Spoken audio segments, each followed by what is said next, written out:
எத்தனை சாமி வந்ததையா, இது எந்தெந்த சாமி தந்ததையா, எத்தனை பாட்ட சொன்னதையா, அத சுத்துற பூமி கண்டதையா,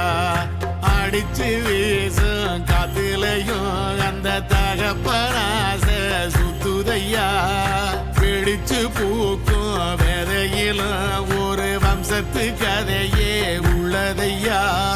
100 தலைமுறை சேர்ந்து செதுக்குன ஈர நலம் இது பாறையா, வாழும் வரையிலும் நீயும் விதைக்கிற கடமை இருக்கு கேளையா, கோடி விளக்காயேந்தி கிடந்த